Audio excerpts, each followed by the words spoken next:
Hi, everyone, and welcome to the special simulcast of the Neil Haley Show and the Love Is podcast. I'm excited to welcome the host of the Love Is podcast, Kim Sorrell. Kim, how are you? And I know you're excited about our guest.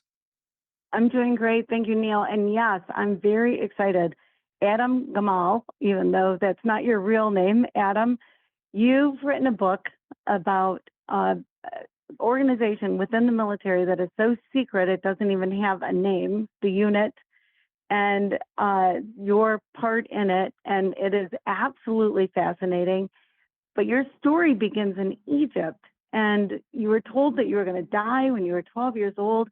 You have lived a life beyond any life I can imagine, and I'm so grateful for you to have written this book, for your service in the military. Thank you so much for everything you did to protect our country and your willingness to do so.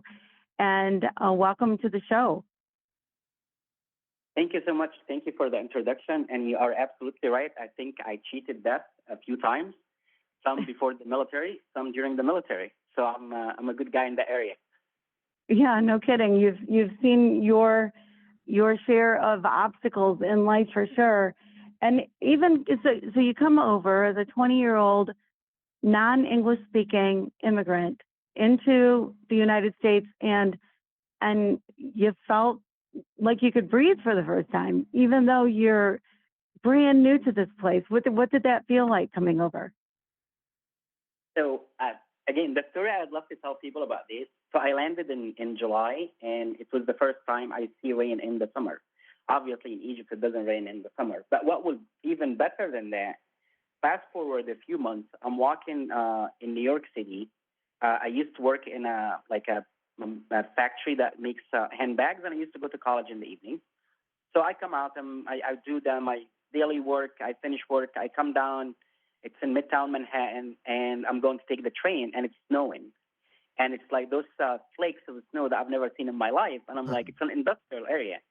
And I'm like, why did this cotton falling off the sky? I'm looking, and I'm like, I've never seen snow in my life. And then you feel the crisp, fresh air, and you feel you can fill your lungs with this. And that comes with what a lot of people take for granted. You feel the freedom for real, and you feel like you have the opportunity, the right to dream. It's a great feeling, and I'm sure a lot of immigrants get through the same feeling. And I'm glad I was able to have that feeling, and hopefully I can relay that feeling to some people that they can have hope and be inspired.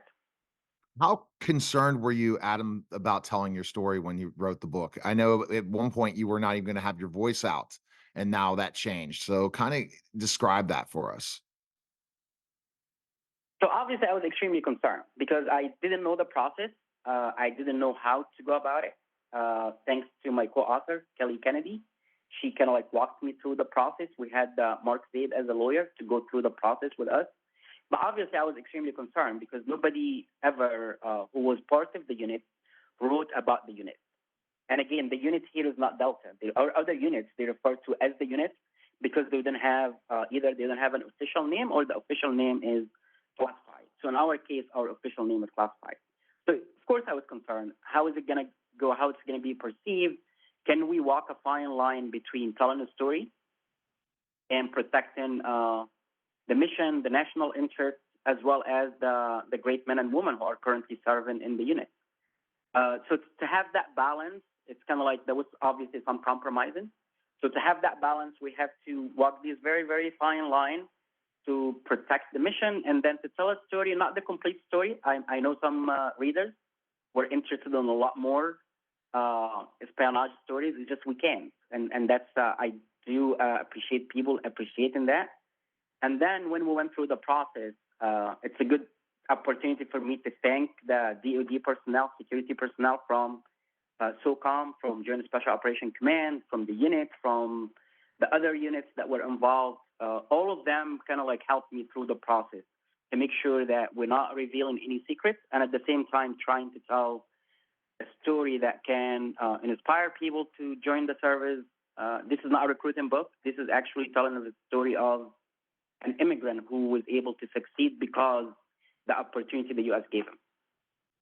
Yeah, well, I'll tell you what, Adam, I am grateful for a couple different reasons that you wrote this book. One is just the stories and of what you've been through and what it even took to get into the unit to begin with. I think there's probably very few men that survive what you went through just to get in. But the other thing, the other story I think it tells, and I don't know if you meant for it to tell this or not, but you know, in the United States, immigration, different people at it look at it different ways. I personally think, please come. You know, whoever wants to come, just come. But to show you as an immigrant who did so much for this country, who went way above and beyond anything imaginable. We need immigrants. We need more diversity in our country, in our military. And I love it that it tells that story as well. Was that part of your intention? So absolutely, and I'm glad you really asked this because I used to be the guy coming back from missions, including missions. I risked my life. My family didn't know where I was at, and then when I'm coming back through the airport, I would get pulled in the secondary. And I wanted to tell the security guy, if you only know what I've been through to protect you, protect your family, protect your neighbors, but I couldn't. So I wanted to tell this story to hopefully show people, like, you know, not every immigrant is a bad immigrant. Obviously, we do have legal and illegal immigration. We're not going to talk about that. Everybody has his own opinion. I get asked that question a lot. I came the proper way. And the sad part is a lot of politicians, they take immigration as an election, as a campaign discussion. It's something that I can get votes this way or that way, not knowing there are two factors involved here. One factor is whatever decision you make, whatever policy you make, it's impacting other people's lives. So the immigrant like me, if it was during the Muslim ban, maybe I would have not made it to the U.S. So those decisions are impacting people's lives. In addition to, you are actually pushing people who don't have hope, who live in their countries to seek better opportunities and better hope. You push on those people to live in a desperate situation, and then it's easier for these people to become extreme. And at the same time, like you said, having the diverse military forces, the diverse people in our armed forces, in the FBI, in the CIA, in every agency, which I did work with a lot of these agencies, having the diverse people who understand the enemy can help a lot more than just not knowing what's going on. We're not fighting. The last time we fought against ourselves with the Civil War, luckily we didn't have a Civil War. Hopefully we never have it. But right now the enemy is coming from abroad. And if we don't understand them, we will not be able to defeat them. Wow. You know, I can't believe we're running out of time, Adam. Where's the best place we can purchase your book and learn more about you? Where can we go? So Amazon is the best location I found out. We have it in Barnes and Noble. We have it in Books a Million. Actually, any place that sells books, it's there.